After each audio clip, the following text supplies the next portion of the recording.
Luminous റേഡിയോയുടെ എല്ലാ പ്രിയ ശ്രോതാക്കൾക്കും ഈശോ മിശിഹായ്ക്ക് സ്തുതിയായിരിക്കട്ടെ. വിശുദ്ധ ലൂക്കായുടെ സുവിശേഷം 23-ാം അധ്യായം 34-ാം തിരുവചനം. യേശു പറഞ്ഞു, പിതാവേ, അവരോട് ക്ഷമിക്കണമേ, അവർ ചെയ്യുന്നതെന്തെന്ന് അവർ അറിയുന്നില്ല. പ്രിയപ്പെട്ടവരെ, ക്രിസ്തുവിന്റെ കുരിശിലെ സഹനത്തിന്റെ ഈരടികളായിരുന്നു പിതാവേ, ഇവരോട് ക്ഷമിക്കണമേ എന്ന വചനം. ജീവിത സഹനങ്ങൾക്ക് നടുവിൽ ക്ഷമയുടെ ഗാനം ആലപിക്കുവാൻ ക്രിസ്തുവിന്റെ കുരിശ് നമുക്ക് ശക്തി നൽകുന്നു. തെറ്റിദ്ധാരണകളുടെയും അവഹേളനങ്ങളുടെയും കയ്പുനീർ കുടിക്കേണ്ടി വന്നപ്പോൾ അവിടെയൊന്നും പതറാതെ സ്നേഹസങ്കീർത്തനം ആലപിക്കുവാൻ ക്രിസ്തുവിന് ശക്തി പകർന്നത് പിതാവുമായുള്ള സമ്പർക്കമാണ്.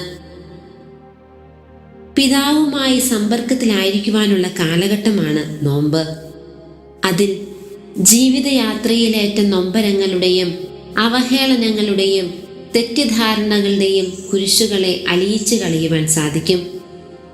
നോമ്പുകാല ധ്യാനാനുഭവങ്ങൾ നമ്മെ വഴി നടത്തുന്നത് ഈ ആത്മീയ അനുഭവത്തിലേക്കാണ്.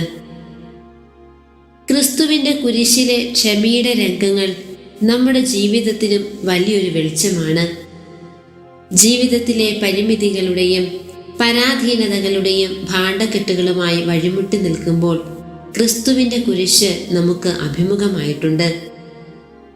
കുരിശിലെ ശബ്ദം പരാജയത്തിൻ്റെതല്ല, സഹനത്തിലൂടെയും ക്ഷമയിലൂടെയും വിജയിച്ചതിൻ്റെ ഓർമ്മപ്പെടുത്തലാണത്.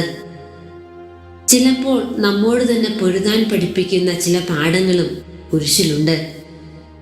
അഹങ്കാരത്തിൻ്റെയും ആധിപത്യത്തിൻ്റെയും അധികാരഭാവത്തോടെയുള്ള അടഞ്ഞ മനസ്ഥിതിയെ തുറവിയോടെ നോക്കിക്കാണുവാൻ ക്ഷമയുടെയും വിനയത്തിൻ്റെയും വഴികൾ നാം തിരയണം. എത്രമാത്രം എളിമപ്പെടണമെന്നും വിധേയപ്പെടണമെന്നും മനസ്സിലാക്കുവാൻ കുരിശിലെ പാഠങ്ങൾ അനിവാര്യമാണ്. ക്രിസ്തുവിന്റെ ശൈലിക്ക് ചേരാത്തതിനെ നിർമ്മാർജ്ജനം ചെയ്യുവാൻ ഒരു ചെത്തിമിഴുക്കൽ അനിവാര്യമാണ്. നോമ്പുകാലം നമ്മുടെ പീഡാനുഭവങ്ങളെ കുരിശിനോട് ചേർത്ത് വെച്ച് വിലയിരുത്തുവാനുള്ള കാലഘട്ടമാണ്. അവർ അവനെ മരണത്തിന് വിധിക്കുകയും പ്രഹരിക്കുകയും ക്രൂശിക്കുകയും ചെയ്യും.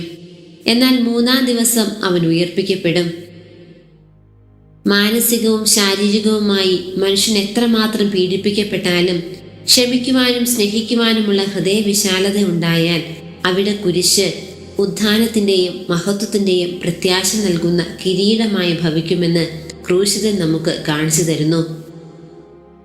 നോമ്പ് സഹനത്തെക്കുറിച്ചോർത്ത് ദുഃഖിക്കുവാനുള്ള കാലമല്ല, മറിച്ച് ജീവിതത്തിലെ ദുരിതങ്ങളെയും ദുരിതങ്ങൾ വിതച്ചവരെയും സ്നേഹത്തിന്റെ നീർച്ചാലുകളിൽ കഴുകി വിശുദ്ധീകരിക്കുവാൻ ഇവരോട് ക്ഷമിക്കണമേ എന്ന് പ്രാർത്ഥിക്കുവാനുള്ള അവസരമാണ്. അതിനായി നമ്മുടെ ഹൃദയങ്ങളെ ദൈവസന്നിധിയിലേക്ക് ഉയർത്തി കരങ്ങളെ സഹോദരങ്ങളിലേക്ക് കാരുണ്യപൂർവ്വം നീട്ടാം. സർവശക്തനായ ദൈവം നമ്മെ അനുഗ്രഹിക്കട്ടെ.